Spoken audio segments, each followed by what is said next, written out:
Hare Krishna. Welcome to part 3 of the first module, Searching for Happiness. This module is called Seeing Reality in an Unreal World. So someone may still be thinking that material world may be unreal, may be relative, material enjoyment is temporary, but that's fine, I'm happy with the rat race. Let me live like this, at least I'm getting some sense pleasure. But the truth is that whatever happiness that we are experiencing in this world is simply just a stopgap cure. It's like taking a painkiller just to mitigate some pain. But the reality is it does not solve the real problem. The Vedic scriptures or Shastras explain what are real problems in this life. And when we actually understand, when we realize these real problems, they help us to actually overcome them. Now, we are not talking about problems like financial problems, economic problems, social problems, physical problems, and so on. Because these problems happen to some, they don't happen to everyone. But real problems have 3 characteristics. 1, these problems have to be common to all. Everyone experiences them, regardless of who they may be. Second is that no one wants it. Nobody in this world wants these problems. And third is that no one can avoid it. It happens to everyone. So something which is common to all, something which no one can avoid, and something which no one wants. These are called real problems. What do the Shastras mention as the real problem? Janma, Mrityu, Jara, Vyadi. Janma, Mrityu, Jara, Vyadi, which means birth, death, old age, and disease. These 4 conditions of life are common to all. Everyone experiences it. No one can avoid it, and no one likes it. Birth itself is a very painful process. Right? A child within the womb itself suffers so much. When it comes out, it's crying, it's burning. No one can understand what it's saying. While it's within the womb, it's being, if the mother eats something spicy, the child has to just tolerate it. Death is extremely painful. No one wants to die. Everyone has to die.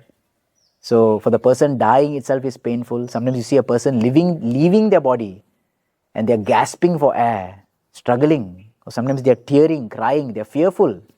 Old age is painful. Everyone has to become old. It's very, very painful. And it's such a miserable state. And disease. No one wants to be sick, but sickness has to come upon all. So these are the 4 real problems of life: birth, death, old age, and disease. However, having said this, these stages in life happen at certain intervals. They are not perceived daily. Birth happen way then. Death, we are assuming, is going to happen much later. Disease happens sometime. And old age will happen at a certain particular time.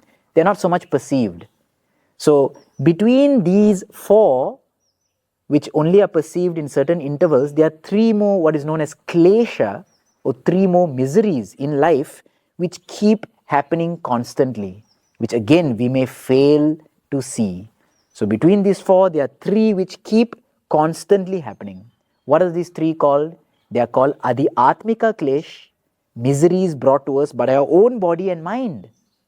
Now we have a headache, we have a fever, we have a stomach ache, our body hurts, back pain, knee joints paining. Our own body causes us misery. We forget sometimes and we are struggling to remember something. So Adhyatmika Klesha, this is misery which is brought to us by our own body and mind. Then there is something called as Adi Bhautika Klesha, miseries brought to us by other living beings. You're minding your own business, sitting there, suddenly, a mosquito comes and bites you, disturbs you, or a bug flies in, or snake may come in, or if you're just going to the office and suddenly terrorist attack. So these are miseries brought on by other living entities. This also happens. Or you're just minding your own business, doing your own work, and someone comes and accuses you of something, right? So people or other living beings, animals, whatever, they cause us some misery. And the third is Adi Daivika Klesh, miseries brought to us by the nature.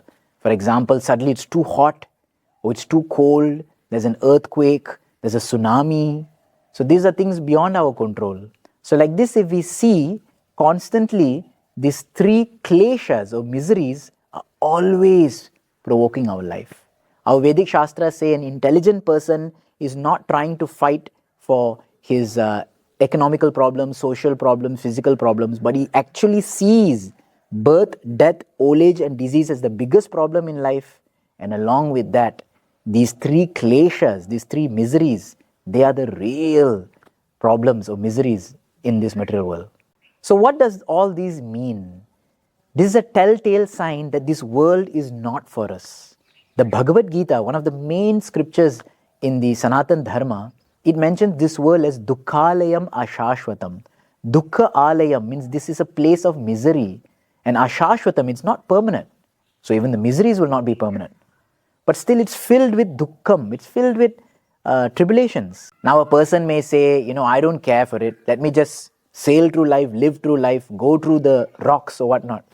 So it's a nice story. Once there was a ship that was sailing, and while the ship was sailing, it suddenly encountered another object. What seemed to it as another ship.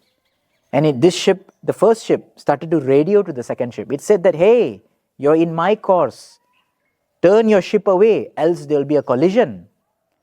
The second ship radioed back. My dear sir, you please change your course. You please turn away.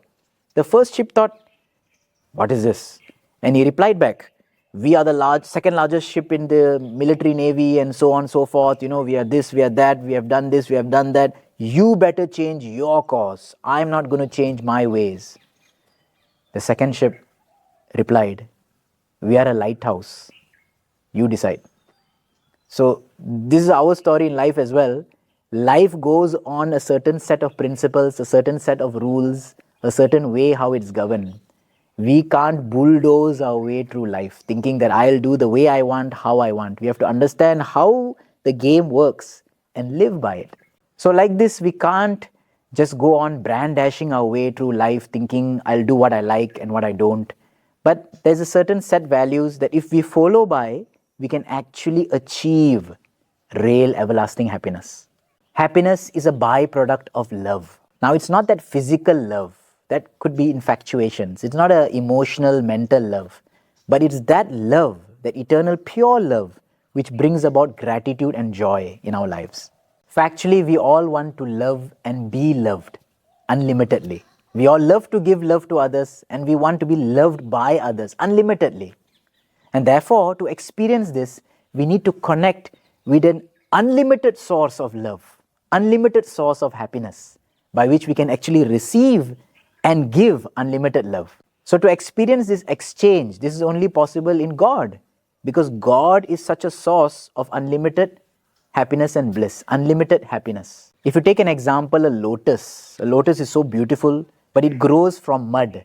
When it grows from mud, it sprouts out and blooms, and its fragrance just goes everywhere. So similarly, while we are although situated in this muddy-like material world with all its miseries and all its difficulties, if we connect ourselves with that Supreme, we too, while situated within this world, can actually blossom and shine and bloom, a fragrant sign of happiness. And now this brings us to our next module, which is to understand that source of happiness, that Supreme Person, God. Who is He? Does He exist? How can we prove this? How can I believe this? How to understand this? So stay tuned for the next module. Hare Krishna.